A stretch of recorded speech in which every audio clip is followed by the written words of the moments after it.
Hello, welcome to all of you. मैं चेतन सिंह आप सभी का एडवर्कर पर स्वागत करता हूं।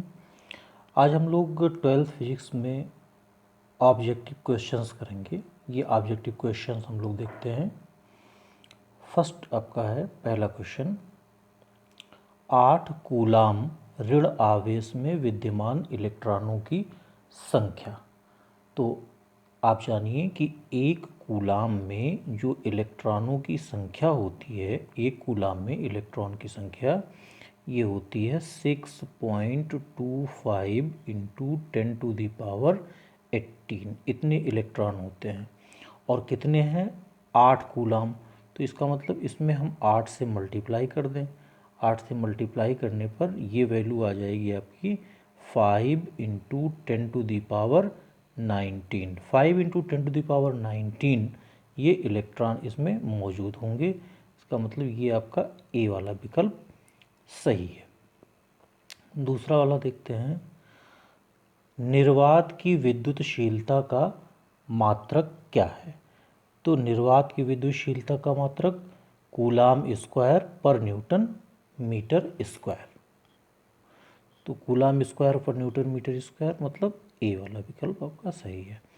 तीसरा, कुछ दूरी पर स्थित दो इलेक्ट्रॉनों के बीच गुरुत्वीय तथा स्थिर वैद्युत बलों के बीच अनुपात है। तो गुरुत्वीय और स्थिर वैद्युत बल इनके बीच का जो अनुपात होता है वो 10⁻43 होता है। तो ये आपका 8वां विकल्प सही होगा। चौथा देखते हैं, +1 माइक्रोकूलाम तथा +4 माइक्रोकूलाम दो आवेश एक दूसरे से कुछ दूरी पर वायु में स्थित हैं। उन पर लगने वाले बलों का अनुपात, उन पर लगने वाले बलों का अनुपात होगा 1:1, क्योंकि जितना जैसे दो हैं तो जितना बल इसके कारण इस पर लगेगा उतना ही बल इसके कारण इस पर लगेगा। तो इसलिए दोनों बलों का जो अनुपात होता है वो 1:1 होता है। पांचवा देखते हैं, +1 माइक्रोकूलाम तथा +5 माइक्रोकूलाम के दो आवेशित कण 10 सेंटीमीटर की दूरी पर हों तो उन पर लगने वाले बलों का अनुपात ज्ञात कीजिए। वही 1:1 होगा। 3 इलेक्ट्रॉनिक आवेश वाले 0.001 मिलीग्राम द्रव्यमान की एक तेल की बूंद को संतुलित करने वाले वैद्युत क्षेत्र का मान क्या होगा। हमें वैद्युत क्षेत्र ज्ञात करना है। तो ये आप जानिएगा, ये छठा आपका है। छठा हम लोग देखते हैं, जैसे तेल की बूंद है ये कोई, तो इसका गुरुत्वीय बल ये नीचे की तरफ कार्य करेगा, ये mg ये नीचे की तरफ कार्य करेगा। और इस तरह से इसको रखा गया है कि ये वैद्युत क्षेत्र में रखा गया है कि इस पर एक बल ये ऊपर की तरफ कार्य करे। आप जानते हैं E बराबर होता है F/Q। तो F/Q के अनुसार F हो गया आपका, यहाँ F इस तरह से कार्य कर रहा है कि ये E/Q के बराबर है। और यहाँ Q ये इलेक्ट्रॉनिक 3 इलेक्ट्रॉनिक आवेश है। तो इसका मतलब EQ जो है ये mg के बराबर होना चाहिए। तो अगर हम EQ को mg के बराबर करते हैं, mg के बराबर करते हैं और हमें E का मान ज्ञात करना है, तो E बराबर हमारा कितना हो गया mg और mg बाई ये Q। आप मान रख दीजिए। m का मान है आपका 0.001 मिलीग्राम है। तो 10⁻⁻ आपका हो गया -6, ये किलोग्राम हो गया 10⁻⁻6। और g की वैल्यू आप 9.8 रख लीजिए। g आपका 9.8 हो गया। और बाई Q तो 3 इलेक्ट्रॉनिक आवेश हैं तो 3 हो गया, और इलेक्ट्रॉनिक आवेश 1.6 इंटू 10⁻⁻19 ये कूलाम आवेश होता है। तो ये वैल्यू आपका सॉल्व करने पर आना है 2.04 और इंटू 10⁻10 क्या वोल्ट पर मीटर आप रख दीजिए। तो आपका छठा का कौन सा विकल्प सही होगा? 2.04 इंटू 10 वोल्ट पर मीटर, ये आपका बी वाला विकल्प सही होगा। सातवां देखते हैं, एक वर्ग के दो विपरीत कोनों पर Q आवेश रखे हैं, दूसरे विपरीत कोनों पर स्मॉल q आवेश रखे हैं। यदि किसी Q पर नेट वैद्युत बल शून्य हो तो capital Q by small q का मान ज्ञात कीजिए।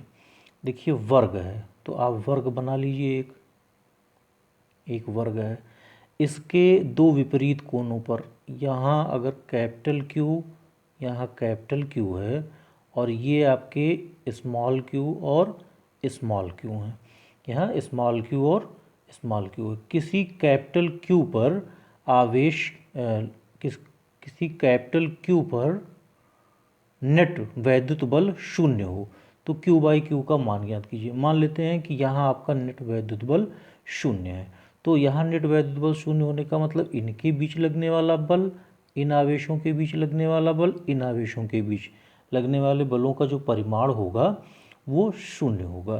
तो ये इन दोनों Q के बीच लगने वाले बल को हम देखते हैं, ये हो गया हमारा 1/4πε0 को मैं स्मॉल k लिख दे रहा हूँ।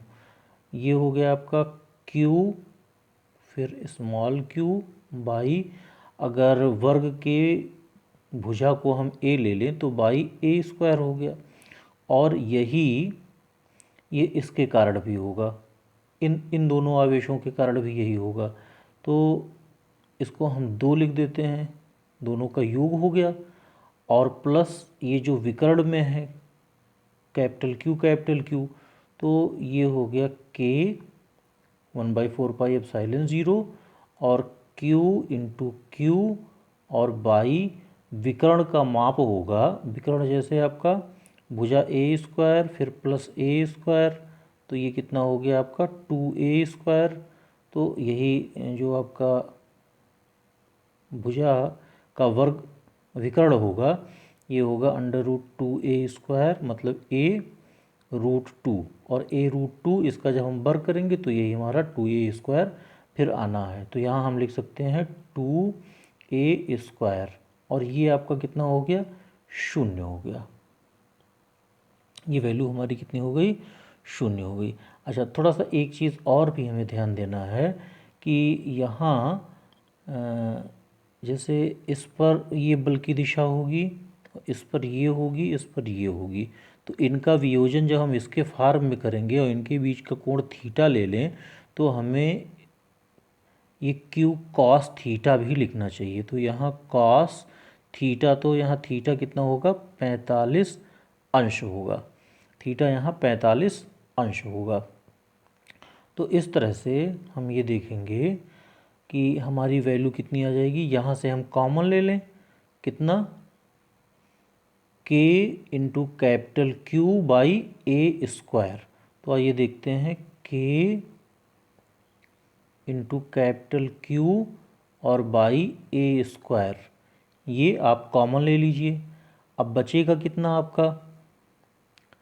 ये आपका बचा 2 स्मॉल q और बाई cos 45 का मान 1/√2, तो 1/√2 हो गया, और कैपिटल Q और बाई 2 ये बचा, और ये वैल्यू आपकी 0 हो गई। ये वाला पूरा वैल्यू आपका 0 हो जाएगा, उधर कर दीजिए।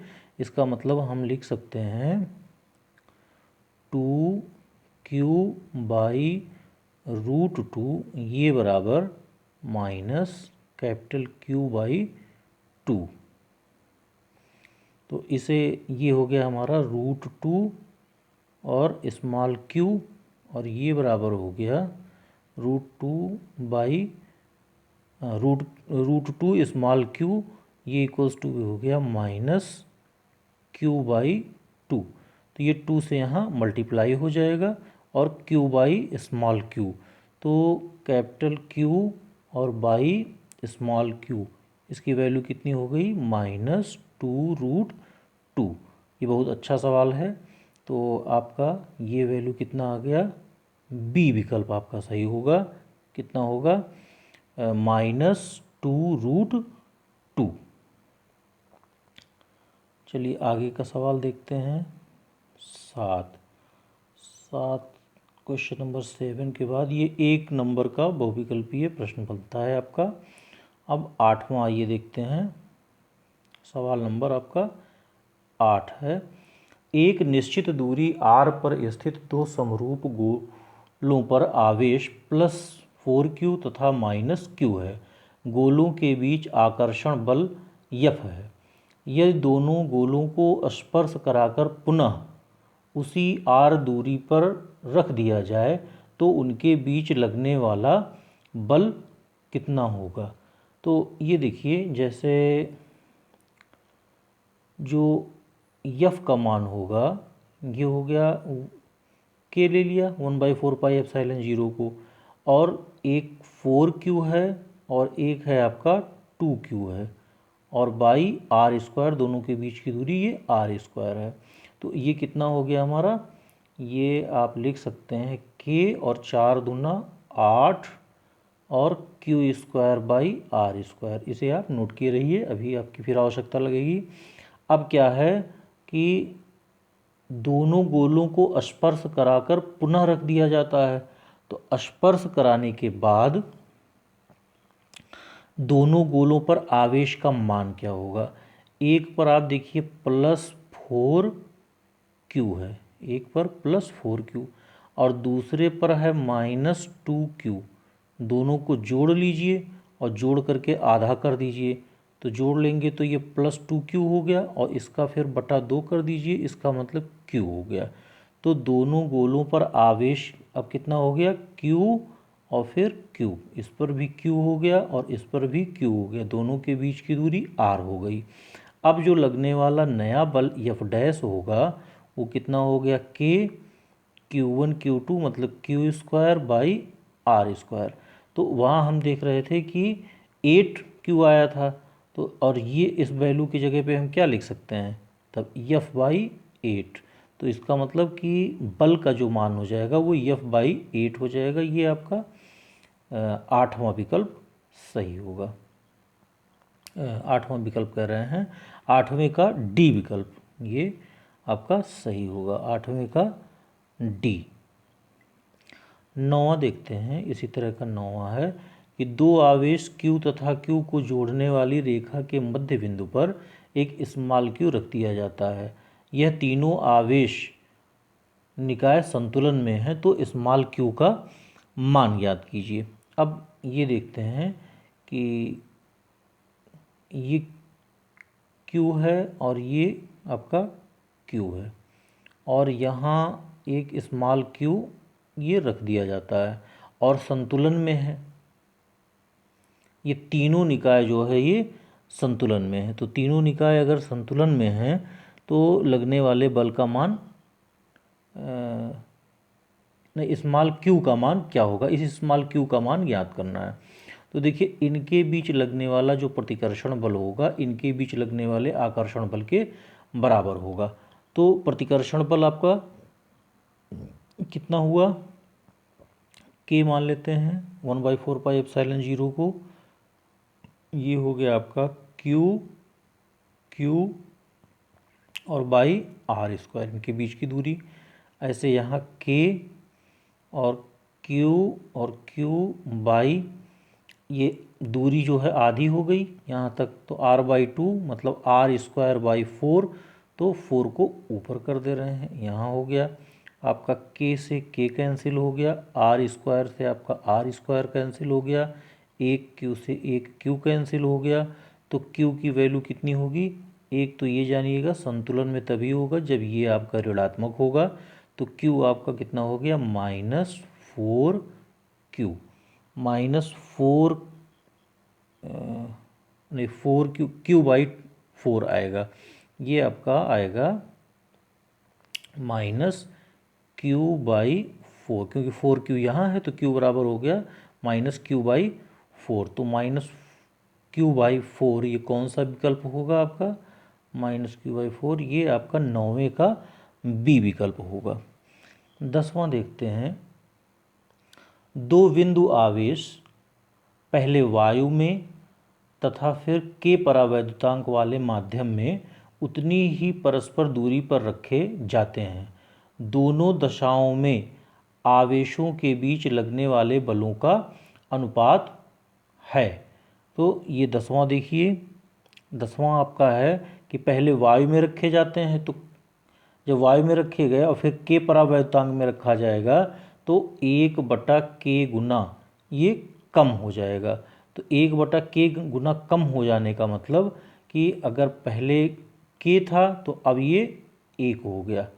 तो k गुना कम होने का मतलब k अनुपाते 1 का अनुपात होगा। 11वां, किसी वैद्युत रोधी माध्यम का परावैद्युतांक हो सकता है। सबसे पहले आप जानिए कि k का मान ये 1 से सदैव बड़ा होगा। तो -3 आपका नहीं हो सकता, 0 नहीं हो सकता, दशमलव में नहीं हो सकता। इसका मतलब आपका ये 6 होगा, मतलब डी वाला विकल्प आपका सही है। ये 11वां हो गया। 12 देखते हैं। 12, वायु में रखे दो धनावेशों के मध्य परावैद्युत पदार्थ रख देने पर इनके बीच प्रतिकर्षण बल का मान। तो दो धनावेश हैं और उनके बीच कोई भी परावैद्युत पदार्थ रख दिया जाएगा तो हमेशा क्या होगा, बल का मान घट जाएगा। तो 12 का बी होगा आपका। आगे देखते हैं 13वां, यहीं देख लेते हैं। 13वां देखते हैं, वैद्युत क्षेत्र की तीव्रता का मात्रक। तो वैद्युत क्षेत्र की तीव्रता का मात्रक सबको पता है, न्यूटन पर कूलाम है। ई बराबर आपका F/Q से आप तुरंत जान जाएंगे, न्यूटन पर कूलाम है। आगे देखते हैं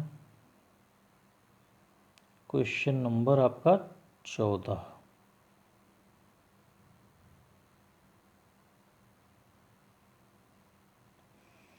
क्वेश्चन नंबर 14 क्या है, वैद्युत क्षेत्र की तीव्रता का मात्रक है। तो वैद्युत क्षेत्र की तीव्रता ई का मात्रक क्या है, आप न्यूटन पर कूलाम भी लिखते हैं, यहाँ वोल्ट में दिया गया है तो वोल्ट पर मीटर भी आप लिख सकते हैं। 14वां का आपका ए होगा, वोल्ट पर मीटर भी इसका मात्रक होगा। 15वां है, निम्नलिखित में कौन सा वैद्युत क्षेत्र का मात्रक नहीं है। तो देखिए कौन सा नहीं है आपको पता करना है। तो देखिए न्यूटन पर कूलाम आपको पता है ये भी होता है, वोल्ट पर मीटर ये भी होता है, जूल पर कूलाम ये 15 का सी, जूल पर कूलाम नहीं होगा, क्योंकि जैसे न्यूटन पर कूलाम आपको दिया गया है और अगर आप मीटर से दोनों में मल्टीप्लाई कर दीजिए तो न्यूटन मीटर हो गया। न्यूटन मीटर ये आपका जूल हो गया, joule per coulomb metre, joule per coulomb metre ये होगा। तो आपका सी वाला विकल्प वैद्युत क्षेत्र का मात्रक नहीं है, इसका मतलब यही सही है। 16वां देखते हैं, एक वैद्युत क्षेत्र विक्षेपित कर सकता है। तो वैद्युत क्षेत्र विक्षेपित कर सकता है आवेशित कण को। तो आवेशित कण इसमें से कौन है, देखिए एक्स किरणें आवेशित नहीं, न्यूट्रॉन आवेशित नहीं, गामा किरण आवेशित नहीं, आपका केवल अल्फा कण आवेशित है। इसलिए 16वां का आपका सी वाला विकल्प होगा। 17 देखते हैं, एक प्रोटॉन तथा एक इलेक्ट्रॉन एक समान वैद्युत क्षेत्र में स्थित हैं। प्रोटॉन और इलेक्ट्रॉन एक समान वैद्युत क्षेत्र में स्थित हैं। तो इसमें से देखिए 17 का क्या होगा, उन पर लगने वाले वैद्युत बल बराबर होंगे। ठीक है, वैद्युत बल बराबर होंगे, यहाँ बहुत क्लियर नहीं हुआ। बलों के परिमाण बराबर, देखिए बलों के परिमाण बराबर होंगे। वैद्युत बल ये एक की दिशा दूसरे से विपरीत होगी, तो इसलिए हम वैद्युत बल को बराबर नहीं कह सकते हैं। उनके त्वरण बराबर होंगे, त्वरण बराबर नहीं होंगे। उनके त्वरणों के परिमाण बराबर होंगे, ये भी नहीं। तो आपका इसका 17 का कौन सा विकल्प सही हुआ, बी हुआ सही। 18वां देखते हैं, एक अल्फा कण 15×10⁴ न्यूटन पर कूलाम के वैद्युत क्षेत्र में स्थित है, उस पर लगने वाला बल कितना होगा? तो लगने वाला जो बल होगा, आप देखिए 18वां का, F बराबर क्यू ई। F बराबर क्या हो गया? Q E.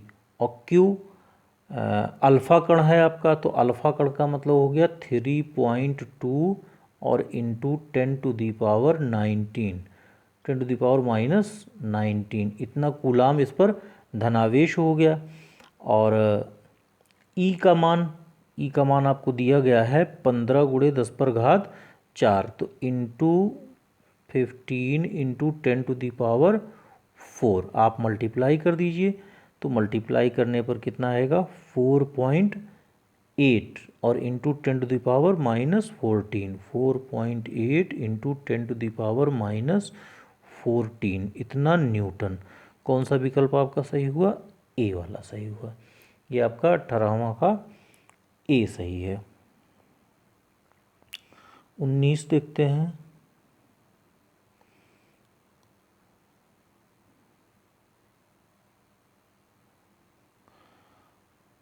उस वैद्युत क्षेत्र की तीव्रता जो 10⁻⁻4 सेंटीमीटर त्रिज्या वाली जल की बूंद को, जिस पर एक इलेक्ट्रॉन का आवेश है, वायु में स्थिर लटका सकेगी, और जी का मान आपको दिया गया है। ये वायु में स्थिर लटका सकेगी। देखिए अभी इस तरह का सवाल हुआ था कि जैसे ये बूंद है, इसका भार नीचे की तरफ mg कार्य करेगा, और इस पर जो ऊपर की तरफ बल कार्य करेगा, ये F बराबर ये क्यू ई, तो ई और इंटू ई ये दोनों एक दूसरे के बराबर होंगे, तभी ये लटकेगा। तो हम इसको कह सकते हैं E इंटू ई, देखिए E इंटू ई, और ये बराबर कितने के होगा? mg के बराबर होगा, mg के बराबर। तो यहाँ से हम E ज्ञात कर सकते हैं। E बराबर हो गया हमारा mg बाई स्मॉल ई। यहाँ द्रव्यमान भी नहीं दिया गया है, तो द्रव्यमान नहीं दिया गया है तो हम लिख सकते हैं द्रव्यमान की जगह पे आयतन गुणे घनत्व, तो 4/3 πr³ रो, और इंटू आपका हो गया g, और बाई स्मॉल ई।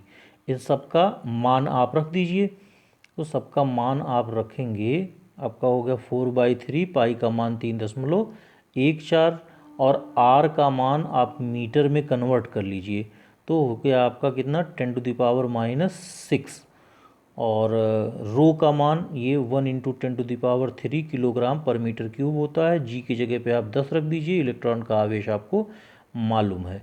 ये रख करके जब आप कैलकुलेट करेंगे तो ये वैल्यू आपकी आ रही है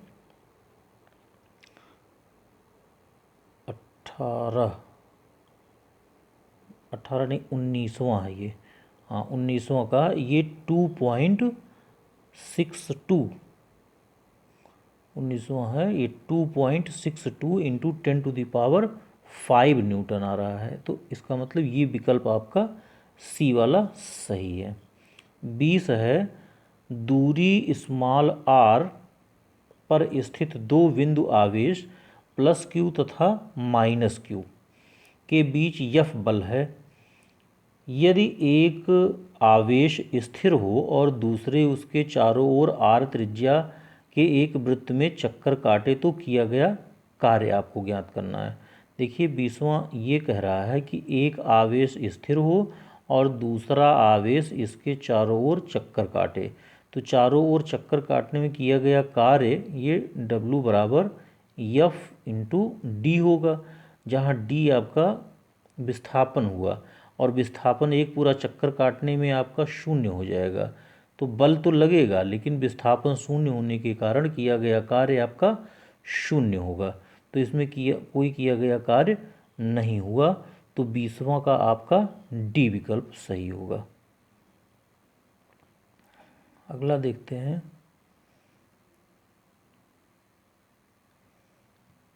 इक्कीस,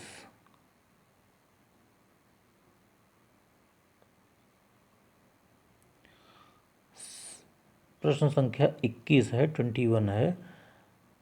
पी वैद्युत क्षेत्र ई में पी आघूर्ण वाले द्विध्रुव पर लगने वाला बल आघूर्ण, तो बल आघूर्ण आप जानते हैं टाउ बराबर वेक्टर टाउ बराबर होता है वेक्टर पी क्रॉस ई, पी ई साइन थीटा होता है। तो हमारा ये बी वाला विकल्प सही होगा, बी आपका सही है। 22 देखते हैं। वैद्युत द्विध्रुव का आघूर्ण एक वेक्टर होता है, इसकी दिशा आप जानते हैं यह माइनस से प्लस की ओर होती है। तो 22 का आपका डी होगा। जैसे आवेश है, ये अगर माइनस है, ये आपका माइनस क्यू है, ये आपका प्लस क्यू है, इनको मिलाने वाली ये रेखा है, तो ये पी वैद्युत द्विध्रुव आघूर्ण की दिशा होगी माइनस से प्लस की ओर। 23वां देखते हैं।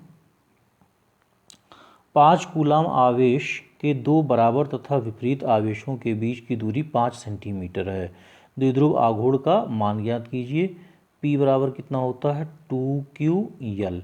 तो यहाँ 2L ये दूरी होती है और P का मान हो गया आपका 5 कूलाम, Q का मान हो गया 5 कूलाम आवेश हो गया। तो और दूरी हो गई 5 सेंटीमीटर, तो 5 × 10⁻⁻² मीटर हो गया। तो 5 × 5 = 25 × 10⁻⁻² कूलाम मीटर, ये आपका P का मान हो गया। तो कितना हो गया 25 × 10⁻⁻² कूलाम मीटर, आपका ए वाला 23 का ए वाला विकल्प सही है। 24 इसी तरह से है।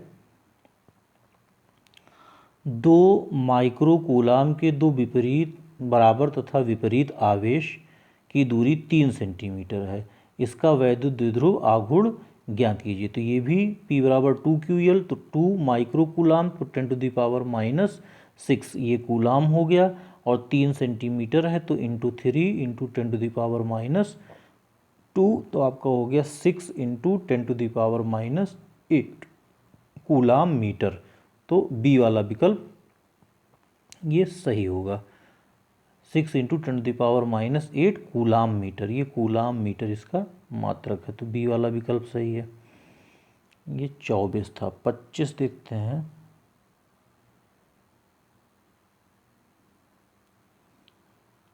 सवाल नंबर 25 इस पेज पे है। 25 देखते हैं। निम्नलिखित में से कौन सी राशि व्युत्क्रम वर्ग का पालन नहीं करती है?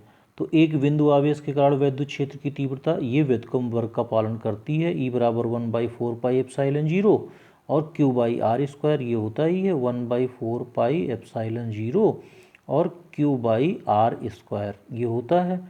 तो आप देखिए E इज प्रोपोर्शनल 1/r², व्युत्क्रम वर्ग के नियम का पालन करता है।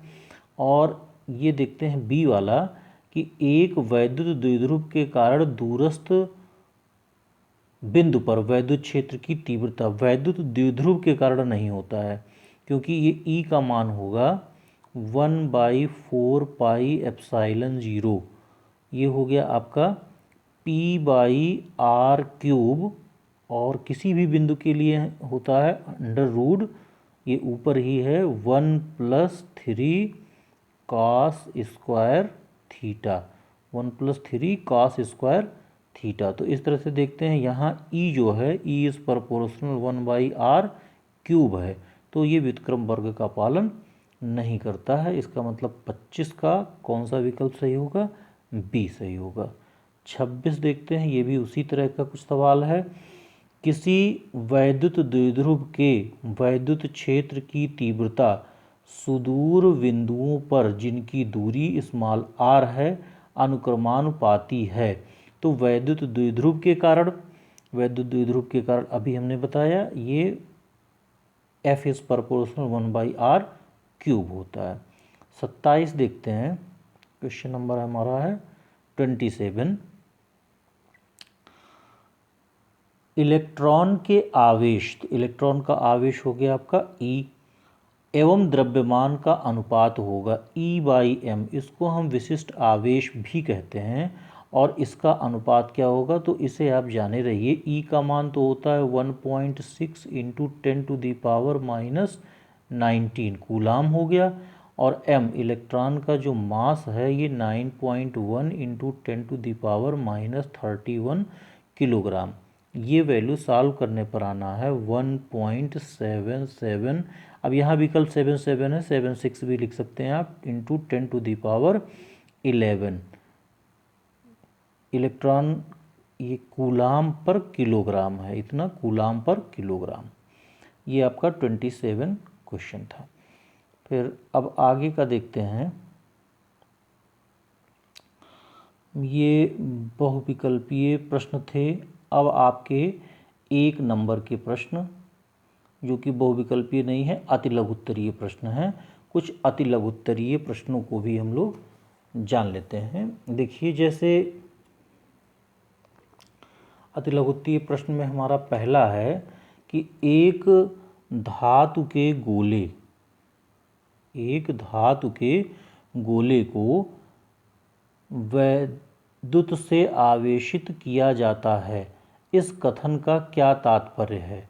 तो आवेशित करने का मतलब हुआ कि अगर वो धनावेशित है, अगर वो गोला धनावेशित है तो उनसे इलेक्ट्रॉनों को निकाल लिया गया है, और अगर गोला ऋणावेशित है तो इसका मतलब कि उसको इलेक्ट्रॉन दे दिया गया है।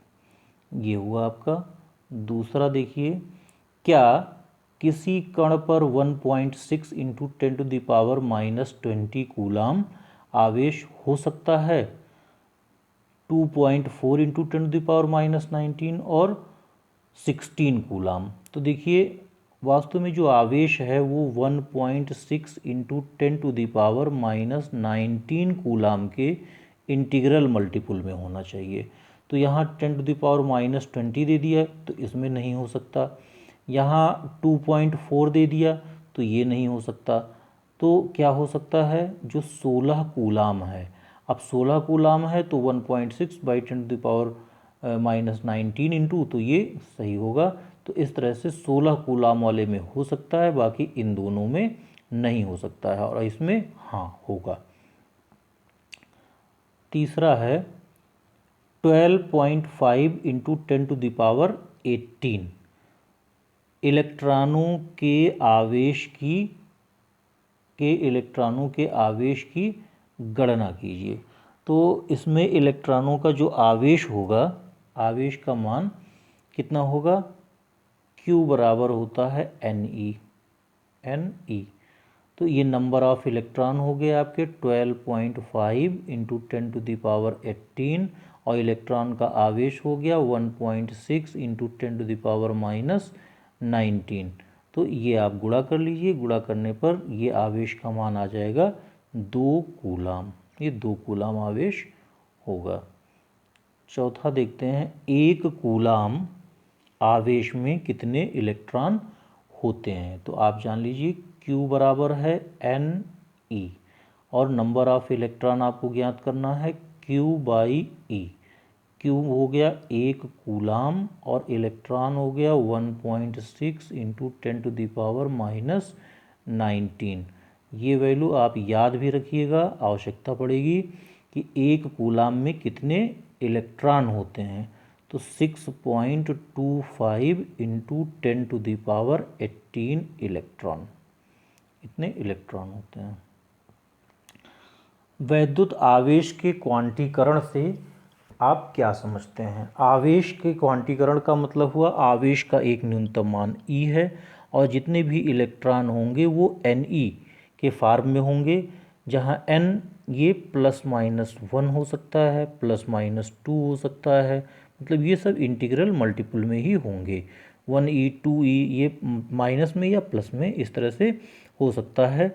दशमलव भिन्न के रूप में यह आवेश संभव नहीं है। छठा देखते हैं, क्या एक आवेशित पिंड समीपवर्ती अनावेशित पिंड को आकर्षित करेगा। तो हाँ, यह आकर्षित कर सकता है, क्योंकि आवेशित पिंड प्रेरण के कारण अनावेशित पिंड को विपरीत आवेश देगा और विपरीत आवेश के कारण उसको आकर्षित करेगा। अगला देखते हैं 7वां। ये है हमारा 7वां। दो बिंदु आवेशों के मध्य लगने वाले आकर्षण अथवा प्रतिकर्षण बल के लिए कूलाम का वैद्युत संबंधी नियम वेक्टर रूप में लिखिए। तो ये आप लिख चुके हैं, नोट्स में आपके है वो क्लियरली जान रहे हैं। फिर ठीक बराबर द्रव्यमान के दो सर्वसमधातु के गोलों में एक को Q ऋण आवेश तथा दूसरे को उतना ही धन आवेश दिया गया है। क्या दोनों गोलों के द्रव्यमान में कोई अंतर आ जाएगा और क्यों? देखिए, जो गोला प्लस Q आवेशित होगा, इसका मतलब इसमें से इलेक्ट्रॉन निकाले गए हैं। तो इलेक्ट्रॉन निकाले गए, भले द्रव्यमान कम होता है, लेकिन इलेक्ट्रॉन निकाले गए तो इसलिए इसका द्रव्यमान क्या हो जाएगा? कम हो जाएगा, इसका द्रव्यमान कम हो जाएगा। और जो माइनस Q है, तो माइनस Q का मतलब हुआ कि इसमें इलेक्ट्रॉन आए हैं। इसमें इलेक्ट्रॉन आने के कारण इन इलेक्ट्रॉनों के द्रव्यमान के बराबर इसका द्रव्यमान अधिक हो जाएगा, तो इसका द्रव्यमान ज़्यादा होगा। तो जो ऋणावेशित होगा उसका द्रव्यमान ज़्यादा होगा। 9वां है, दो आवेशित कणों के बीच की दूरी आधा कर देने पर उनके बल पर क्या प्रभाव पड़ेगा?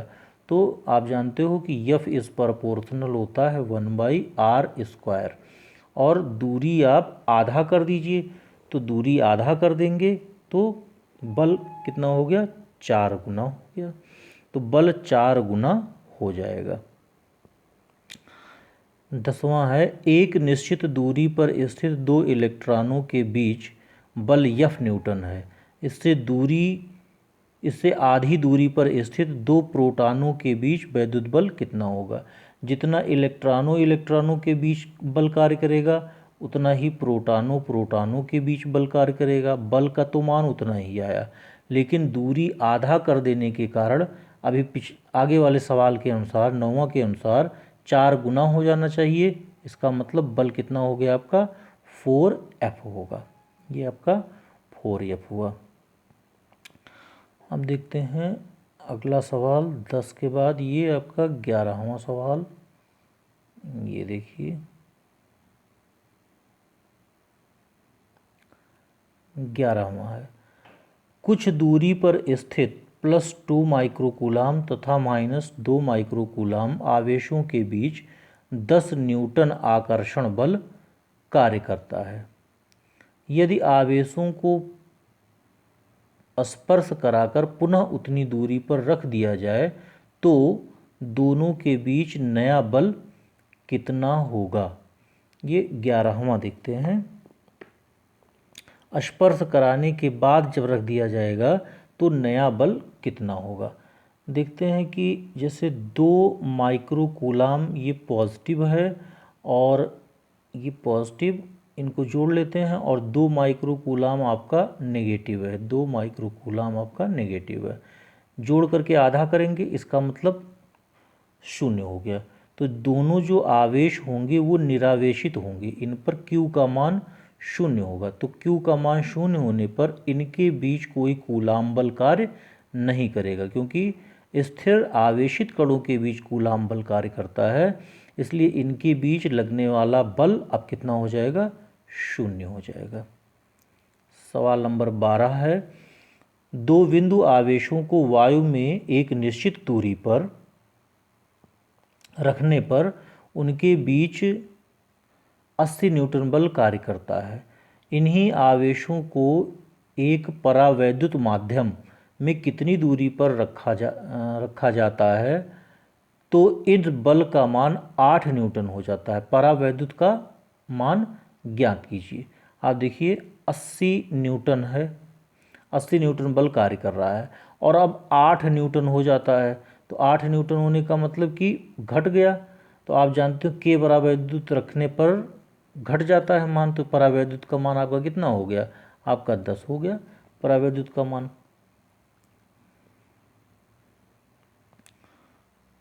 13वां है, किसी बिंदु आवेश पर यदि वैद्युत बल रेखाएं आकर मिलती हैं तो इस बिंदु का आवेश की प्रकृति क्या होगी। अगर माइनस है आवेश तो माइनस आवेश है तो इस तरह से बल रेखाएं इसकी ओर आती हैं, आपको बताया गया है। और अगर प्लस है तो प्लस से बल रेखाएं बाहर की ओर जाती हैं। तो ये कह रहा है कि आकर के मिलती हैं, तो आकर मिलने के कारण मतलब उसकी प्रकृति ऋणात्मक होगी। 14वां है यमकेएस पद्धति में निर्वात की वैद्युतशीलता एप्सिलॉन जीरो का मात्रक होगा। तो एप्सिलॉन जीरो का मात्रक क्या है, कूलाम स्क्वायर पर न्यूटन मीटर स्क्वायर। और यही अगला है, इसकी विमा क्या है, तो विमा भी आपको ज्ञात करना है। विमा है आपका m⁻⁻1, आप ज्ञात भी कर लीजिएगा, ज्ञात भी कराया गया है, l⁻⁻3 और t⁻4a²। ये होगा आपका विमा, एप्सिलॉन जीरो की विमा का मान हो गया। 16वां आपका है यदि शुद्ध जल का परावैद्युतांक 81 है तब इसकी निरपेक्ष वैद्युतशीलता कितनी होगी। शुद्ध जल का परावैद्युतांक 81 है तो निरपेक्ष वैद्युतशीलता मतलब एप्सिलॉन बराबर होता है हमारा एप्सिलॉन जीरो के। एप्सिलॉन बराबर एप्सिलॉन जीरो के। एप्सिलॉन जीरो का मान हो गया 8.85 इंटू 10⁻⁻12 और जल के लिए के का मान है 81। ये आप मल्टीप्लाई कर दीजिए 7.17 इंटू 10⁻⁻10 और मात्रक अभी हमने लिखा कूलाम स्क्वायर पर न्यूटन मीटर स्क्वायर। तो ये आपका 16वां था। किसी माध्यम के परावैद्युतांक से आप क्या समझते हैं, परिभाषा आपको पता है। और 18वां है, 18वां देखते हैं।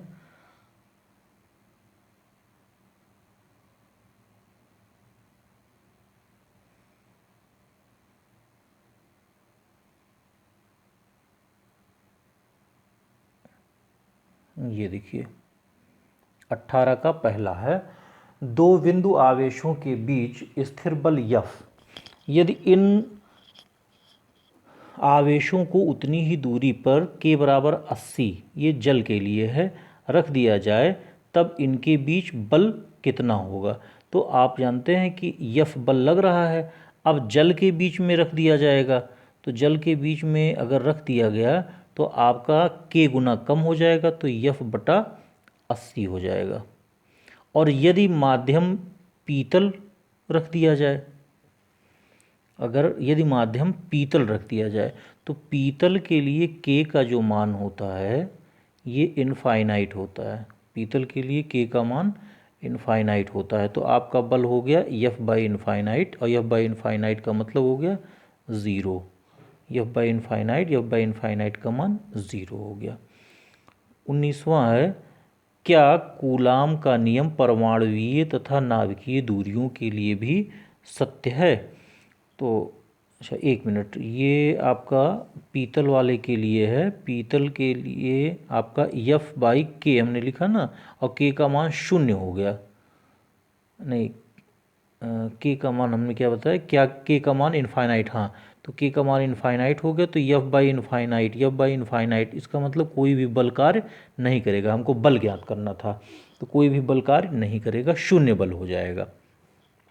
ये देखिए फिर 19वां है कि क्या कूलाम का नियम परमाणुवीय दूरियों के लिए भी सत्य है। तो हाँ, कूलाम का नियम परमाणुवीय दूरियों के लिए भी सत्य है। 20वां है वैद्युत बल रेखाएं परस्पर कभी नहीं काटती, समझाइए कि क्यों। ये इसको आपको डिटेल बताया गया है।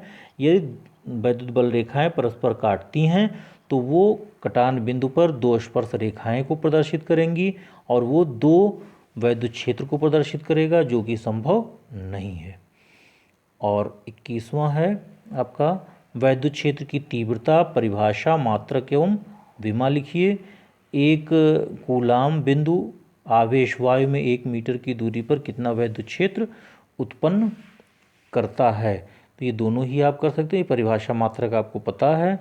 और कितना वैद्युत क्षेत्र उत्पन्न करता है, तो E बराबर 9.9 इंटू 10⁹ और 1 मीटर 1 कूलाम आवेश है तो 1 हो गया, और बटा AQ/R², तो ये आपका पूरा वैल्यू 1 हो गया। इसका मतलब 9 इंटू 10⁹ न्यूटन पर कूलाम इतने का वैद्युत क्षेत्र ये उत्पन्न करेगा।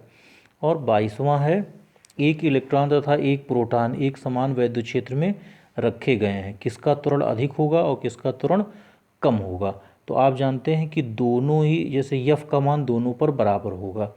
अब त्वरण जो होता है वो A बराबर होता है F/m। A बराबर आपका क्या होगा, F/m। तो इलेक्ट्रॉन का द्रव्यमान कम होगा तो F ज़्यादा होगा, इलेक्ट्रॉन का द्रव्यमान कम तो F ज़्यादा। तो किसका त्वरण अधिक होगा, इलेक्ट्रॉन का त्वरण अधिक होगा। इलेक्ट्रॉन के लिए जो त्वरण का मान होगा वो ज़्यादा होगा प्रोटॉन से। ये 22वां था। अगला देखते हैं,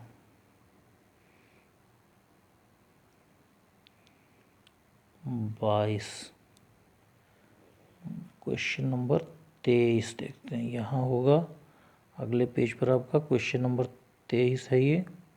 इसमें बहुत सी चीज़ों को आप जानते हैं, जैसे वैद्युत द्विध्रुव क्या है ना। क्वेश्चन नंबर 23 है आपका, वैद्युत द्विध्रुव क्या है।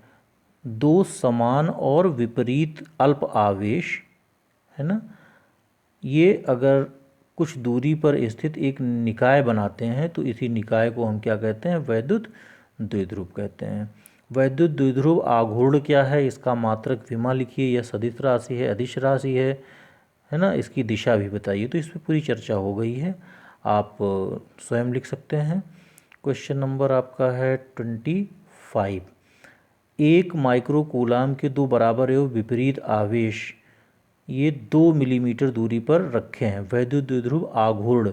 तो P बराबर आपको ज्ञात करना है। P बराबर है आपका 2Ql, और Q का मान है 1 माइक्रोकूलाम, तो 1 इंटू 10⁻⁻6, और 2 मिलीमीटर ये आपका आवेश का मान है।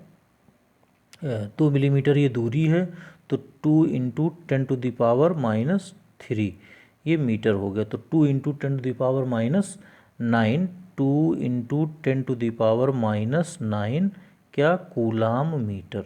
ये कूलाम मीटर हो गया। आपका 26 है, क्वेश्चन नंबर 26। एक समान वैद्युत क्षेत्र में स्थित वैद्युत द्विध्रुव पर लगने वाले बलयुग्म के आघूर्ण का सूत्र क्या है, इसका मान अधिकतम कब होगा। तो बलयुग्म के आघूर्ण टाउ बराबर है हमारा PE साइन थीटा, और PE साइन थीटा में अगर थीटा आपका 90 अंश हो गया, जब E और P के बीच का कोण आपका 90 अंश परस्पर लंबवत होंगे, उस समय टाउ का मान सबसे अधिक होगा, टाउ मैक्सिमम होगा। और टाउ मैक्सिमम कितने के बराबर हुआ, PE के बराबर होगा। टाउ मैक्सिमम आपका PE होगा।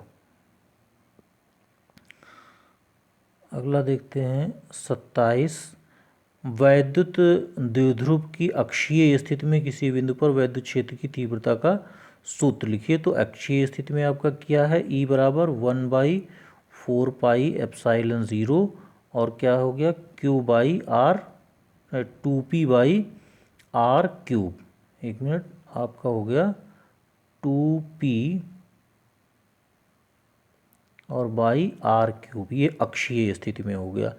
और दूसरा है, वैद्युत द्विध्रुव के कारण अनुप्रस्थ निरक्षीय स्थिति में किसी बिंदु के लिए वैद्युत क्षेत्र की तीव्रता क्या होगी। तो ये अक्षीय स्थिति के लिए होगा, और निरक्षीय स्थिति में आपका E बराबर हो गया 1/4πε0 P/R³। इसमें P/R³ होता है। 28। अगला देखते हैं, ये 29।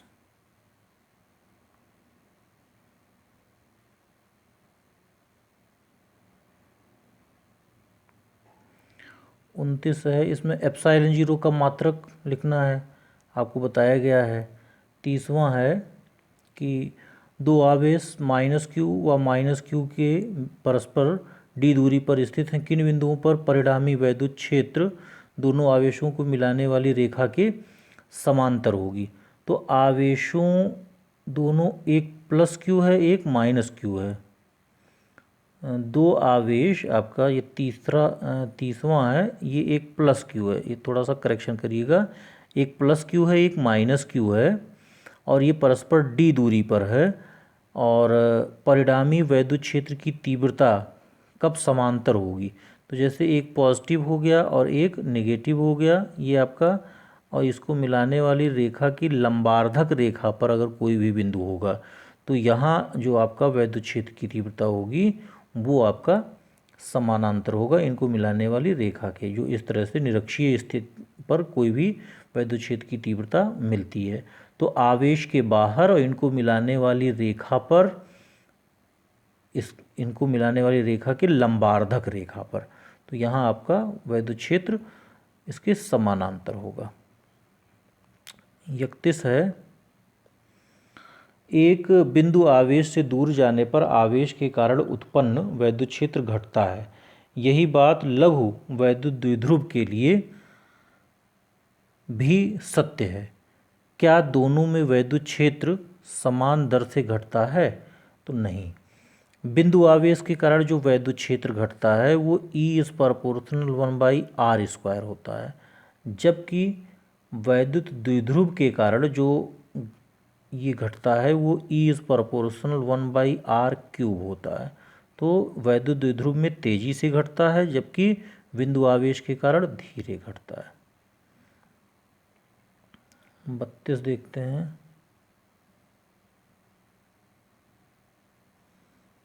ये है हमारा 32।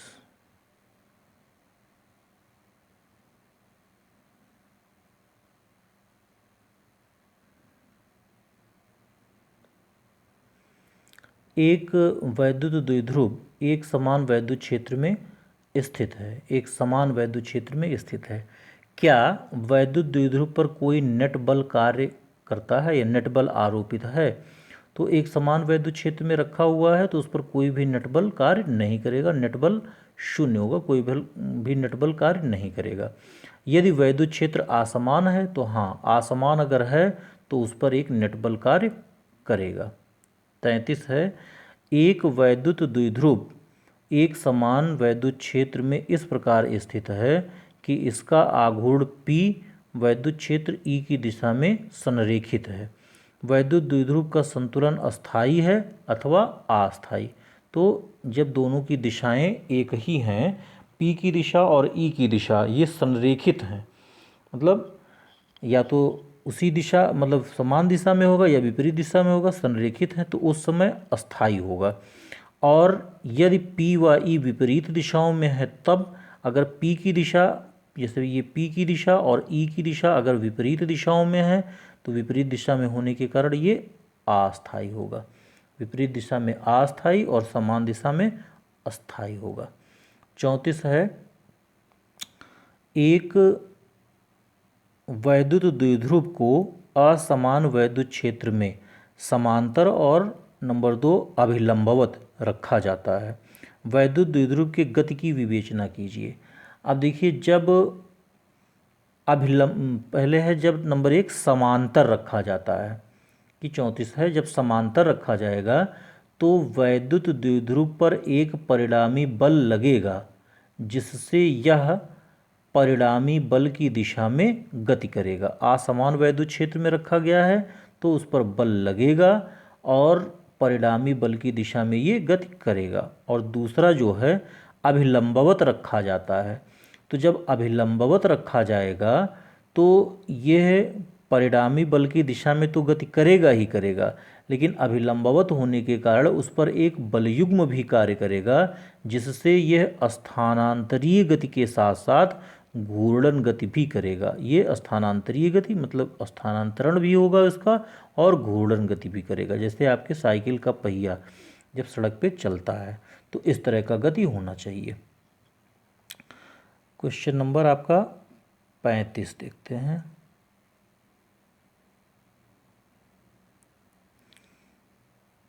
क्वेश्चन नंबर 35 है, बिंदु आवेशों के बीच उन्हें मिलाने वाली रेखा के किस बिंदु पर वैद्युत क्षेत्र शून्य होगा। इससे आप आवेशों के संबंध में क्या निष्कर्ष निकालते हैं। आवेश जो है ये दोनों सजातीय होंगे, दोनों ही अगर पॉजिटिव पॉजिटिव हैं तो इनको मिलाने वाली रेखा के मध्य बिंदु पर वैद्युत क्षेत्र का मान शून्य होगा, या दोनों अगर नेगेटिव नेगेटिव हैं तब भी इनको मिलाने वाली रेखा के मध्य बिंदु पर वैद्युत क्षेत्र का मान शून्य होगा। तो क्या होगा, दोनों आवेश सजातीय होने चाहिए, विपरीत नहीं होने चाहिए। 36 है, दो एक कूलाम धन आवेश एक दूसरे से 1 मीटर की दूरी पर स्थित हैं, इनके ठीक बीच में परिणामी वैद्युत क्षेत्र का मान क्या होगा। तो दोनों धनावेश हैं, अभी बताया गया दोनों धनावेश हैं, तो और इनके बीच दोनों एक कूलाम है, इनके बीच की दूरी आपकी 1 मीटर है, तो इनके बीच में लगने वाला बल क्या, परिणामी वैद्युत क्षेत्र कितना होगा,